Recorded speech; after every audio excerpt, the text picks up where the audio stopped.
नमस्कार दर्शक बंधु नववर्षर अनेक अनेक शुभेच्छा आउ अभिनंदन विंड ओडिया चैनल तरफ आपण को बहुत सारा भल पाइबा दर्शक बंधु यही 2025 रे आपण केमिति खुशी रुहंतु एवं आपणकर परिवार समस्ते भल रुहंतु प्रभु जगन्नाथ पाखरे मोर एतिकी प्रार्थना एवं विनती ताले आसंतु यही विनती सहित आरंभ करबा आज पाणीपाग अपडेट। दर्शक बंधु मास आरंभ हो जाइछि एवं यही 2025 रे केमिति आम कृषि एवं आम कृषक भाई मानक मनरे बा हृदय जेमिति कि जागा दब यही भल वर्षा मौसमी वर्षा हेब प्रभु पाखरे प्रार्थना करिबा। चाषी भाई उठरे मध्य हस आसवा दरकार भल वर्षा हेबा पई। तेबे दर्शक बंधु किंतु पाणीपागर सूचना अनुसार बा जीपीएस मॉडल अनुसार चलित वर्ष बात्या लगातार आसीपारे देश रे किंतु केमिति रहबो बात्या स्थिति ताहा तो कहबा बड़ मुश्किल किंतु आपण विंड ओडिया चैनल सहित जड़ित होई रुहंतु। आसंतु आरंभ करबा आज पाणीपाग खबर। प्रथम आरंभ करबा तापमात्रा उपरे। दर्शक बंधु ओडिशार पाणीपाग बा आंचलिक पाणीपाग सूचना अनुसार आगामी 24 घंटा मध्य तापमात्रा खसिबार आशंका रही एवं ओडिशार विभिन्न अंचल में वर्तमान धीरे धीरे तापमात्रा खसुची एवं शीतल प्रकोप वृद्धि पाई किंतु आगामी 2 दिन मध्य प्राय 2 ରୁ 4 डिग्री तापमात्रा कमिबो जहाँपाई कि शीतल प्रकोप बढ़िबो।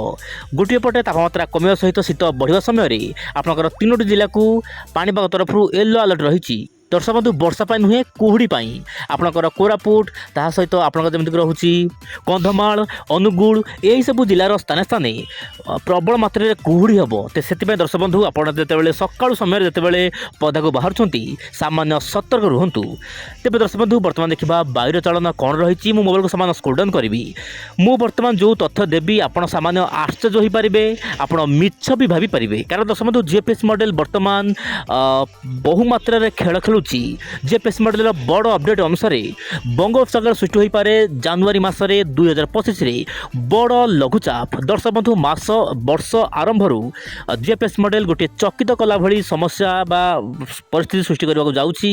गोटे बड़ लघुचाप सृष्टि हो पारे मे भी यह सामान्य भाव में बात्या रूप नहीं पारे किंतु दर्शक बंधु मुझे आपको कहबिनी यह बात्या रूप नब बोली कारण अपडेट परिवर्तन हो पारे। आप देखो मोबाइल को मुझे सामान्य स्क्रोल डाउन करुच्ची आप मोबाइल देखि पारुथिबे दक्षिण बंगोपसागर तल भागरे पुणी एक लघुचाप सृष्टि हो पारे बोली जीपीएस मॉडल कहूची एवं यही लघुचाप अधिक घनीभूत होई आपनकर डिप्रेशन किंबा डीप डिप्रेशन पर्यंत जाई पारे बोली जहाँ मॉडलर आकलन रही। आप मोबाइल स्क्रीन देखंतु यही समय मध्य श्रीलंका रे एक्सट्रीम रेनफॉल माने प्रबल मात्रा रे वर्षा हेबो। आप मोबाइल स्क्रीन देखंतु सीधा सड़क प्रशांत महासागर शक्तिशाली वायु आसीबो माने आपन जो पश्चिम वायु आसीबो जहाँ पाई कि प्रशांत महासागर जो वायु आसीबो यह बलवान हेबो बंगोपसागर सृष्टि हेबो लघुचाप जहाँ पाई कि प्रबल वर्षा हेबो।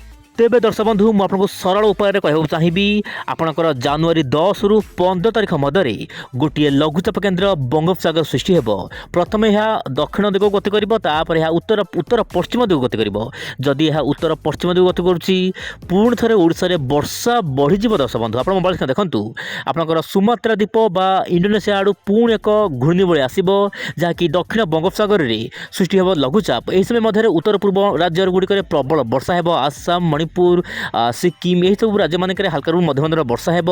ता सहित दर्शक बंधु आप मोबाइल स्क्रीन देखूँ यही लघुचाप धीरे धीरे घनीभूत हो अवपात गभीर अवपात पर्यंत जापे यार प्रभाव में प्रबल वर्षा हेब बोली जहाँ जीपीएस मॉडल कहूची किंतु दर्शक बंधु आप ध्यान दिंतु यही अपडेट परिवर्तन हो पारे किंतु केते परिवर्तन हम निश्चय पर परवर्ती भिडियो मानक आपको अपडेट देवाक चेष्टा करी। ते बड़ खबर होउची जनवरी 10 ରୁ 15 तारिख मध्य बंगोपसागर सृष्टि हो पारे बड़ लघुचाप। तेबे दर्शक बंधु आप मोबाइल स्क्रीन देखिपे आपंकर 11-12 जनवरी मध्य यह सीधा सड़क आंध्र प्रदेश उपकूल जाइथिबो माने उपकूल पाखापाखि रही से समय मध्य आंध्र प्रदेश तमिलनाडु में प्रबल वर्षा आरंभ हो। तेबे यही अपडेट उपरे विंड ओडिया चैनल निश्चय पर नजर रहिबो। तेबे दर्शक बंधु देखिबार कथा ओडिशा उपरे यार प्रभाव केमिति रहुची आगामी दिन मानकरे। तेबे दर्शक बंधु ये तो थिला पाणीपागर अपडेट मु आपको जहाँ कहली मु पुणी आसी बासना काली आउ एक नुआ अपडेट को साथ धरी विदाय दियंतु। नमस्कार जय जगन्नाथ दर्शक बंधु।